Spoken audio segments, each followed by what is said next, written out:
Hello crafty friends, so today is finally Friday. I am so super glad that it is for two reasons. It's a long weekend and number two, it's Creepy Cute Chronicles Day.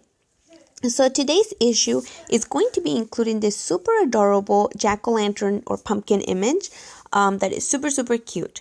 Now when I got this image I had a couple of different things in mind to do, but the best one was to make a shaker card. I don't know for what reason, but lately I've been into making a shaker card kick, so I said why not. It was a little bit of a difficult kind of project to do, but I thought that it would work perfect. So I started by printing the image. It needs to be about 4.5 by 4.5 size, and what I'm doing here is I had already fussy cut all the way the trim around it, and I am using the second sheet that I printed as a guide so I can put it on a piece of acetate. What I'm using here is just a piece of a scrap of packaging. That is a good tip. If you ran out of acetate, or if you have some type of packaging that is thick enough that you could use it for crafting, save it. Do not throw it away because you could reuse it. So that's what I am doing here. And now I am just trimming around it so that way I can cut out the edges and, make sure I have a cute, perfect shaker. So you can see there I have my acetate window. Now at the beginning I had thought about cutting in between all of those little web areas, but it was honestly going to be very difficult because they're so thin. So I decided not to. So what I'm doing here now is I'm trying to think of what I'm gonna do. So that little spider, I thought it was so cute, and I got the idea that I should make it suspended. You guys know that I love making interactive cards. No, I don't do them as often as I would like to, because they are a little bit time consuming, but I absolutely love those. So if they're interactive and shaker, absolutely amazing. So what I'm doing here is I just kind of created a little bit of an outline so I can come and color my pumpkin. So what I was going to be doing is cutting out the face, and I am going to be cutting out the eyes and the mouth. So I did this, and this is the same way that I did to cut the outline on the one that I put on the acetate. Is I just kind of go in the middle, cut what I don't need, and then from there start going around. You could definitely use an X-Acto knife if you want to, but in my opinion that was going to be a lot more work. If you kind of know what you're doing, especially this is a large image, you can definitely do this instead. So I'm sorry I'm out of frame, but that's all I'm doing. I'm just trying to fussy cut it here. I did super sped it up because I wanted to spare you guys watching all of that, but I decided to leave the footage so you can see exactly what my process is. So here we have that other second little frame. Now on this one you can see that I decided to not fussy cut or cut out the little stem, because I'm not going to be using it anyway. I left the stem on the top one because that's going to be the main portion of my image. So here I am just putting it down as a base so I can make sure that I glue it correctly and it somehow doesn't move. Now what I'm doing here is with my pencil, I'm just going in and doing little marks of where those little pumpkin creases would be, just to kind of, create a little guide for me to add some shading when I color the pumpkin, because since I cut them all out, I obviously wasn't going to have that as a guide. So I wanted to, create a little bit so that way I could use. Now I also had noticed here that I had a little bit of extra glue on my top layer, and when I was putting it on top, it kind of went into my base. So I used my awesome adhesive eraser to remove it. So little tip, if you guys don't know what an adhesive eraser is, I think I've run across some people that don't know it. It is a super awesome tool to have because it can help you, save projects. So many projects that I've saved with that little tool, so we are besties. Okay, so what I'm doing here, again, I am using my Spectrum Noir markers to color, and I am just using the chisel tip. So these markers, they have a little, the chisel and the, I forget what it's called, but I think this is called the chisel nib, and it's a little bit thicker. It's kind of like one of those big fat markers. So since it's a very large area, I thought that it would be a lot faster to color it than using the little pointy one. So I am using a little bit of a darker shade so I can, like I had made that outline, create those shadows. And then now I'm going back here because if I just create a line, I didn't want to lose it when I put the acetate one on top if I made it too thin. So I'm making sure that I make it a little bit thicker so that way you can see it on the outline. And you definitely don't have to do this if you were to do a project like that, but I like to add those little details that, will make it or create a little bit of dimension to your image. So that's why I am adding those here. Now here you can see that the color kind of looks a little bit harsh. So I'm coming back with my lighter color and going over the whole thing again. So it can mute that darker color just a little bit. It doesn't have to be perfect, but just trying to mute it or blend it a little bit to make it seem, like it's a little bit more, what do you call it? I don't know, like the dimension, just to have a little bit more. I am also using the tip to tip here, again, the tip to tip technique, to add a little bit of the in-between color till I fade it out in the center to the lightest. So at the beginning when you put it down, it does look a little bit darker, but once it dries, it kind of, gets off a little bit. So here I am just adding a little bit more, and then just once I have my basic outline, I'm just adding the darker shades, whatever I think will look good. So it did take a minute to do it, but I think my pumpkin is looking pretty good there. I was happy with how it was looking, and now I was ready to glue those little eyes back on. So now since I did this, I had to do a separate sheet and then put the little eyes. I could have done, just the pumpkin, the bottom pumpkin, and cut it out. But because I wanted to make that little spider interactive, I had to cut it out. So this is what I'm doing. And now I forgot to save the negative of when I was cutting out the eyes and the mouth to, place them back in. That will be something that kind of helps you. But what I did is just I pulled out another image that I had printed in a smaller version, and I put it right in front of me. You can see it there, so that way I can use it as a guide to see where the eyes and the mouth go.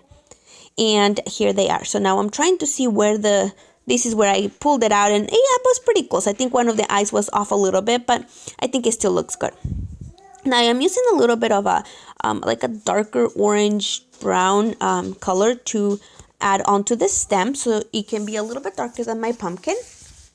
And then I also pulled out my distress inks, so I am using Black Soot here to kind of add a little bit of the dark color onto that web.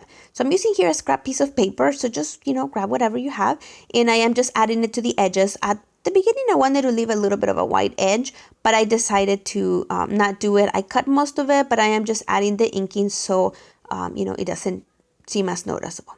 Now I'm just blending here because this is going to be a pumpkin that it's out at night, so I am using just my Black Soot to blend a little bit into the background of that spider.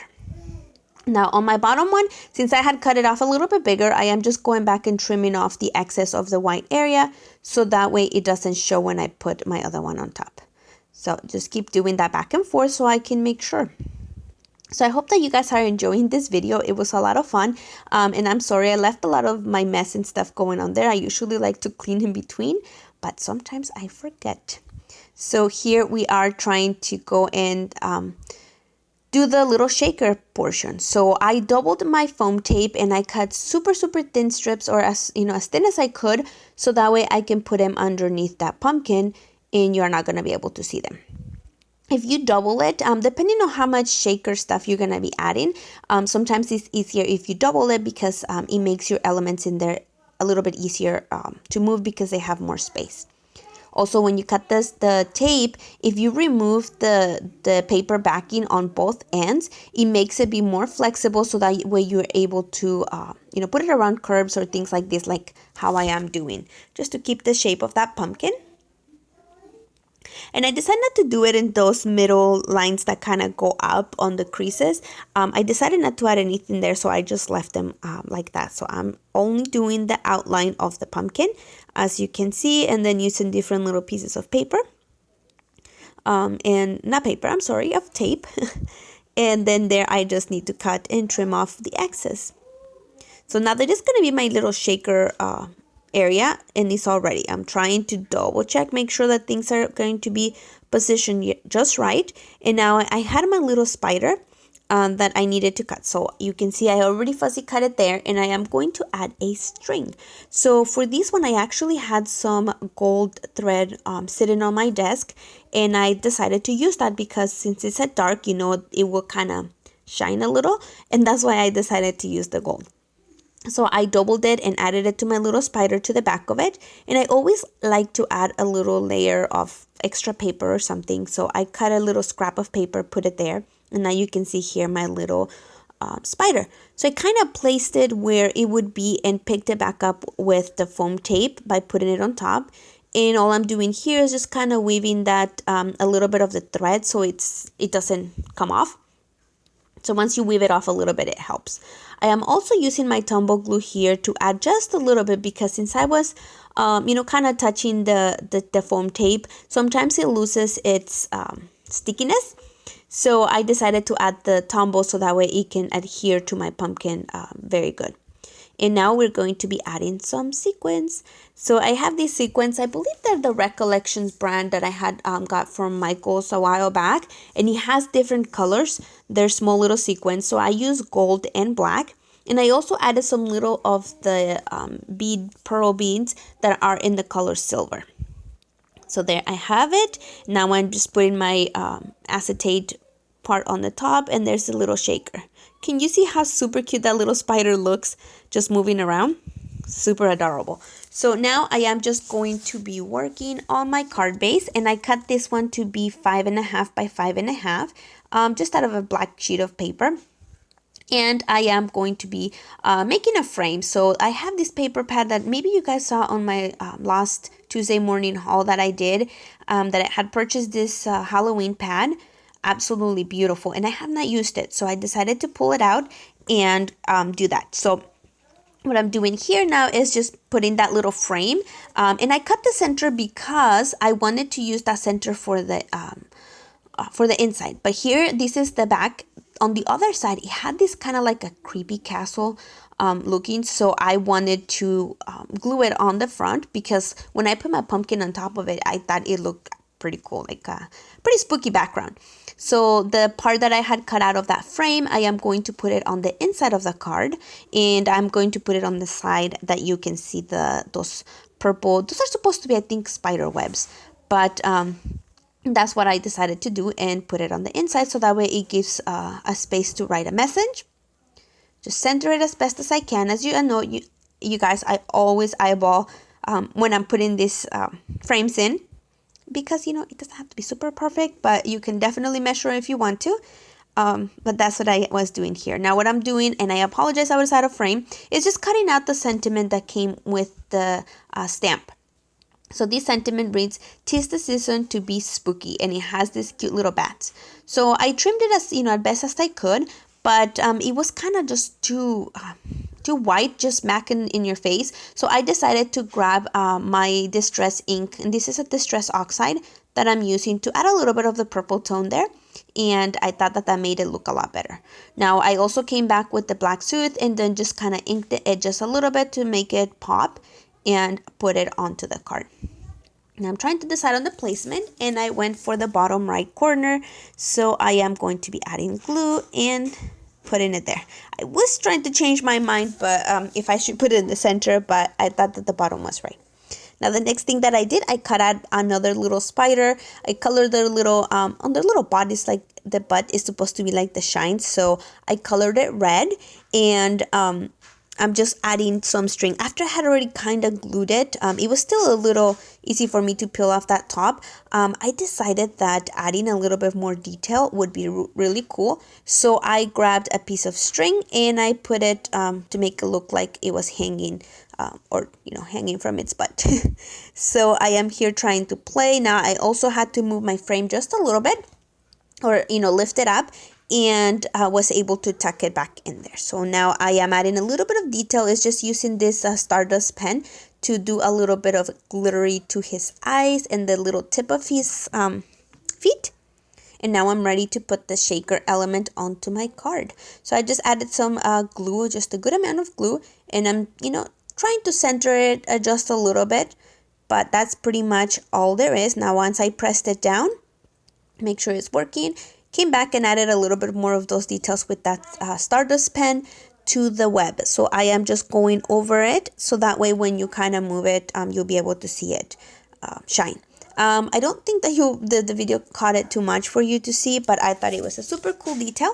That pretty much completes my card. I hope that you guys enjoyed it. If you want to see more still photos, please head over to my blog. I'd love to have you there.